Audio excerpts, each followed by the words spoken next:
London North Eastern Railway number 4472 Flying Scotsman is undoubtedly one of the most well-known locomotives in the world for a variety of reasons. For one, it was the first engine in the world to officially reach over 100 miles per hour, and its last second preservation led to multiple tours around the UK and the world, and encouraged the preservation and excursion service of several mainline steam engines worldwide. However, there is technically another Flying Scotsman in Great Britain that receives almost no fame by comparison, and just so happened to be rostered by the LNER's fierce rival, the LMS. Although this engine didn't hold any world records, nor do we even know its fate, this early diesel shunter was part of a class of engines that was sent to multiple nations during the Second World War, while this mysterious engine stayed in Britain and served various smaller companies until the 1970s. This is the unnoticed story of LMS number 7062, nicknamed Flying Scotsman. Just around the same time as when the LNER celebrated their world record run of 100 miles per hour, the London Midland and Scottish, or LMS, not only looked towards being the LNER at the need for speed, but they were also in the midst of their own project for the future. Starting in 1930, the LMS trialed a wide variety of diesel shunters from various manufacturers, thus being the first of the Big Four railways to develop the emerging technology that would eventually replace the steam engine.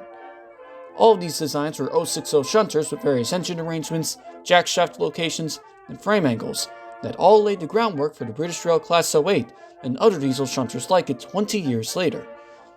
The first of these shunters to be ordered en masse instead of one at a time was numbers 7059 to 7068, AW build numbers D54 to D63, with the locomotive to be focused on being number 7062, build number D57, which were the last diesels produced by Armstrong Whitworth in 1936, ironically just after finishing an order for the famous Black 5 steam engines that ran for the same railway. After testing in Scotswood, these 10 engines spent their time on the LMS in various shunting yards, including Carlisle, Crewe South, and Willesden.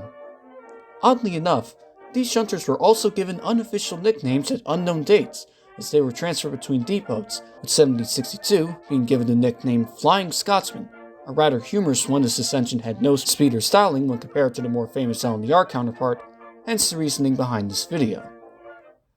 Despite their intention for the LMS, their time on the railway was cut short when they were taken over by the British War Department along with various other steam engines to move various goods for the British.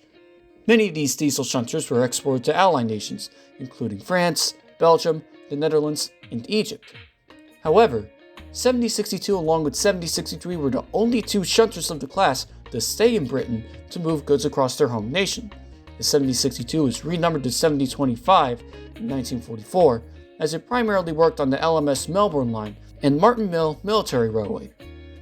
By 1950, the engine was stored at Bicester Central Ordnance Depot, likely for an overhaul, until it was transferred to the British Army of the Rhine in 1957, the British occupation force in West Germany, as it was later sold to LKW Union, a beer company in Dortmund, where it was seen working as late as 1975, much longer than similar early LMS diesels of its kind. Whereas every other engine in this class was reported to be scrapped at some point, Flying Scotsman is the only engine to never be recorded as scrapped, as it was last seen in 1978, meaning that this engine has an unknown disposition and could very well still exist to this day. Even though it was recorded to be in the scrap dealer in 1974, it was still sitting there 4 years after this claim, thus leaving the possibility of this engine still existing up in the air. There's also a double O scale model of 7062, but even this engine's kit origins are unknown, thus further shrouding anything regarding this engine in mystery. And the story of the LMS Flying Scotsman doesn't even end here,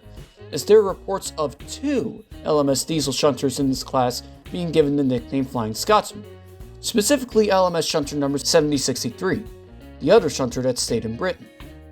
These nicknames were likely sought between numerous diesels at the same depots during different times of World War II, with 7063 likely carrying the nickname Flying Scotsman at a different time than 7062, while the former of the two engines would spend its entire career in the UK as it last worked for the Hams Hall Power Station before being scrapped in 1967. Nevertheless, this story goes to show how another engine, or engines with a similar name of a celebrity locomotive, can have just as impressive of a history and impact on the world as we know it. Thank you all for watching this episode of Remarkable Engines. Although this engine isn't the most well-known Flying Scotsman, the mysterious story of this early diesel shunter is still noteworthy in its own right, as it was part of the dawn of dieselization in Britain and eventually ended up in West Germany after serving on the homeland of the British Army. Despite its unofficial nickname given by railwaymen, the LMS Flying Scotsman still deserves at least a little bit of fame for its significance in the larger story of British railroading as a hard-working early diesel shunter for not only the LNER's rival, but for Great Britain as a whole. Thank you again for watching. Credit for all the photos used go to their respective photographers, and if you enjoyed the video, don't forget to like and subscribe for more. Have a good day.